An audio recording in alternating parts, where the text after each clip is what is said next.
Hello Stampers, this is Kelly Acheson at astampabove.com coming to you from Menasha, Wisconsin.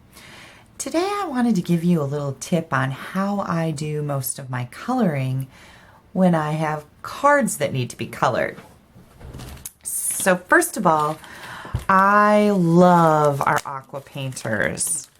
These are very high quality artistic brushes that you can fill with a variety of different things. Mostly we use water in them, but you can also put bleach in them and color with bleach. That's a really cool technique. I'll have to show you that sometime. But for this video, we're going to be using markers. And you get two Aqua Painters in a pack. One has a smaller tip and the other one has a larger tip. So we're going to be working with the smaller tip for these projects, and I just want to show you why this is my favorite way to do this. I've just stamped some little images here. One of the images is stamped on regular Whisper White cardstock. The other one I have stamped on our watercolor paper. Coloring, it can be very therapeutic, and I know there are a ton of people that absolutely love it. When you color bigger areas like this, the one thing I don't like about it is what I call the scribble marks. Scribble marks from your markers. I don't know how we can get rid of them. I don't like the way they look because it always looks to me like a child has colored it. And so I found a way around that, and that's by using an Aqua Painter. So what I've got here is a piece of tile, and any non-porous surface will work. Your acrylic blocks, they'll work just fine too, but I just happen to have this old piece of tile. And this is how I prefer to color, is to, oops, let's get the smaller brush, is to pick up the color. And now I'm going to come in here, whoops, I'm getting a little sloppy here. It also lightens what you're doing. Like you can see it's not full on, full strength, but you can make it as dark as you need it to be. And it all nicely blends so you don't have those scribble marks that you get when you color directly. And then I'd like to show you on the watercolor paper, because this can be blended, and these really are artistic tools. Like real artists would use these. Not that stampers aren't real artists, of course. Another thing you can do on the watercolor paper is take your marker and go direct to the paper. And now we can bring in our Aqua Painter. And do you see how that's blending? You can pull color off, you can add color. You can do some really neat shading things with these Aqua Painters. I love them. Love, love, love them. Okay, so let me just show you a couple other things here.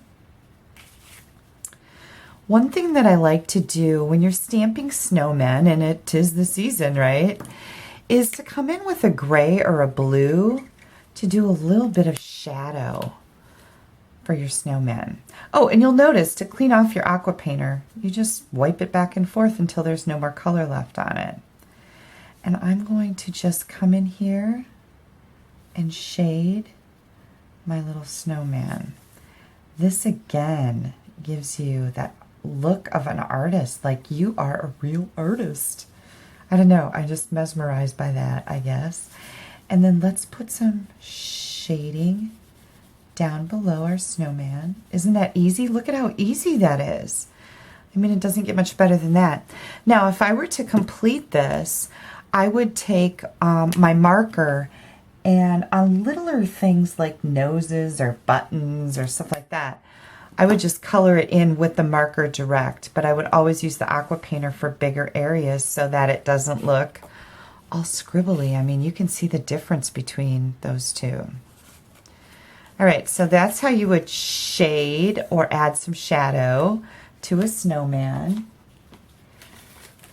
Now here I've got a little wheelbarrow full of flowers. You can just use a wipe or you can wash it with water to get the ink off of this ceramic plate and start over. So I'm going to just load this up with some color. This is rich raspberry, Calypso coral,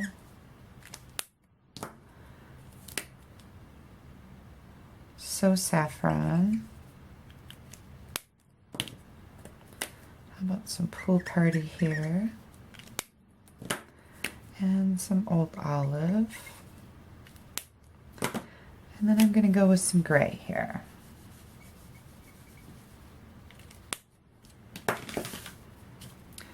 I'm going to come in.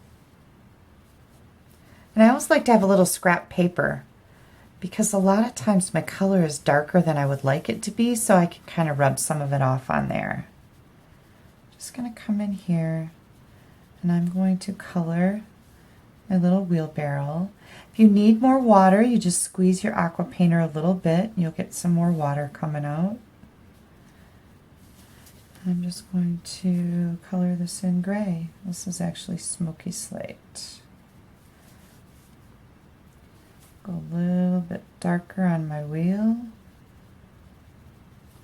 Okay, now I'm going to come in and do some shading. And I'm just adding more color to this part of my wheelbarrow. Now if you want to pull some color off, you can get rid of your color on your brush. And remember, this is watercolor paper. You can't do this on regular cardstock. It'll get all pilly and funny and goofy.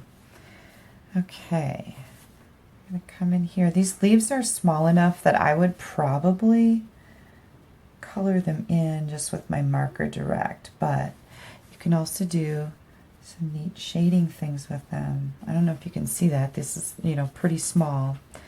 Let's pick up some rich raspberry.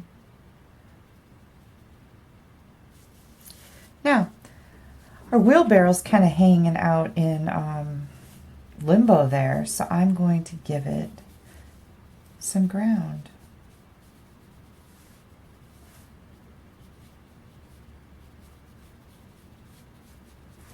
And isn't that easy?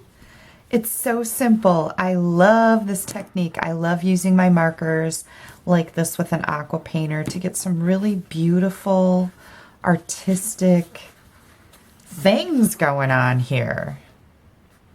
So, thanks so much for stopping by for my Wait, What? Wednesday tip. If you don't have a Stampin' Up! Demonstrator, I would love to earn your business. Pop me an email at kelly@astampabove.com. You can also hop on over to my blog. I've been sharing some fabulous holiday ideas on there, astampabove.com. Underneath the video on YouTube, you can find the link to my post very easily, so you can just click on that to hop on over there and check it out. And if you need any stamping supplies, please feel free to place an order. They're always appreciated. I hope you have a wonderful day.